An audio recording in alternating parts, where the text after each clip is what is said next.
सहजतेने वावरत होती. मजा आली अनुभव. कारण मुलांना या वयात एक्सपोजर मिळतं आहे हेच महत्त्वाचं आहे. कारण हे कॉम्पिटिटिव्ह वर्ल्ड आहे.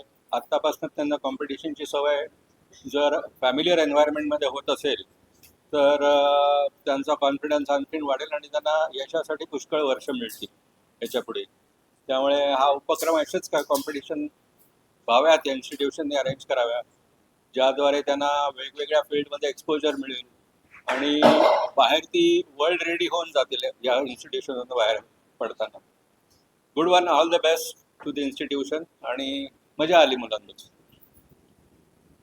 चहा पोळी जसं होतं प्रत्येक काउंटरला आपण विजिट करून टेस्ट केलं काय म्हणजे काय काय नवीन काय नाही, या वयाच्या मुलांना नॉर्मली चहाही बनवणं कठीण जातं. सगळ्यांचा चहा उत्तम झालेला होता आणि पोहेही चांगले झालेले होते. कारण आणि दिलेल्या 1 तासामध्ये हे सगळं तयार करून डिशमध्ये प्रेझेंट करणं हे महत्त्वाचं होतं. ते सगळ्यांनी टाईम पाळला त्यांनी सगळे आणि टेस्टही त्यांच्या वयाच्या मानाने खूपच चांगल्या होत्या.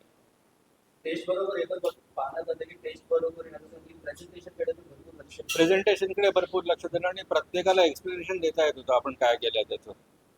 म्हणजे आठवून आठवून पाठ केल्यासारखं वाटत नव्हतं तिथे. ते इम्पॉर्टंट हो. काय वापरतात खूपच छान हा उपक्रम आहे. जनरली सगळ्या शाळांमध्ये होत नाही. तो याने इथे केला आणि पूर्वी आचारी म्हणून असं काही खूप छान त्यांच्याकडे बघितलं जायचं नाही. आताच्या मुलांना हॉटेल मॅनेजमेंट करून ती पुढे छान पदवी मिळवून परदेशात पण जातात, इथले पण छान काम करतात. त्यामुळे मुलांसाठी हे खूपच छान आहे आणि आम्हाला मुलांना जज करताना खूप छान वाटलं. लहान लहान मुलांनी खूप सुंदर केलं होतं. त्यांचं प्रेझेंटेशन, त्यांची स्वच्छता, त्यांचं बोलणं खूप कॉन्फिडंट वाटलं आणि आम्हाला इथे हे संधी दिल्याबद्दल शाळेचे मी खूप आभार मानते. या कॉम्पिटिशनचं अभिनव संकल्पना आहे. जज करताना काय वाटलं आणि काय मार्गदर्शन करावं खरं तर मार्गदर्शन करावं एवढा मोठा नाही मी, कारण याचं कारण असं, कारण हा खूपच नम्रपणे हे मी विधान करतोय. माझ्यासाठी एका शाळेमध्ये मी मागाशी म्हटलं त्याप्रमाणे अशी एखादी युनिक संकल्पना राबवली जाते, ज्याला आपण म्हणूया पाकशास्त्र स्पर्धा मराठीत म्हणूयात, आणि जिकडे विद्यार्थी काहीतरी बनवू पाहतायत, खाऊ घालतायत इतरांना, आणि त्यांच्यामध्ये ही रुची निर्माण करणं पाककलेची, हा जो काही एक स्तुत्य उपक्रम सर आपण हे केलंय, मला खरंच खूप भारी वाटलं. म्हणजे हे बोलायचं म्हणून नाही, आणि मला असं वाटतं की आता शाळांनी असे उपक्रम राबवायला हवेत. म्हणजे मगाशी मॅमशी बोलता बोलता असं आमचं एक हे निघालं की फक्त एक घोकमपट्टीवाला अभ्यास करून घ्यायचा आणि मग त्यांना मारून मुटकून हे पाठ करा, हे करा. त्या पलीकडे जाऊन छबिलदासमध्ये असे वेगवेगळे उपक्रम होत आहेत, ह्याचा मला खरंच आनंद आहे.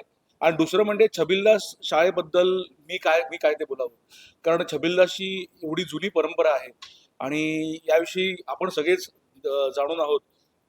मगाशी मी सरांना एक वाक्य म्हटलं होतं की छबिलदास पूर्वी असं प्रायोगिक चळवळींचं, नाटकाचं म्हणतोय मी, एक माहेरघर म्हटलं जायचं. इथे वेगवेगळे नवनवीन प्रयोग व्हायचे. तेच तसेच नवनवीन प्रयोग इकडे विद्यार्थ्यांना घेऊन सर आणि हे सगळे स्टाफ आणि सगळेच राबवत आहेत. त्याबद्दल खरंच भारी वाटलं. आणि कुठलीही संस्था ही नेहमीच मोठी असते माणसांपेक्षा, त्यामुळे मी माझ्या पद्धतीने जे जे कोणी माझे मित्र असतील किंवा जे कोणी असतील त्यांना मी आवर्जून सांगेन की छबिलदासमध्ये आपल्या पाल्याला नक्कीच हे करा, किमान शाळा बघायला तरी जा.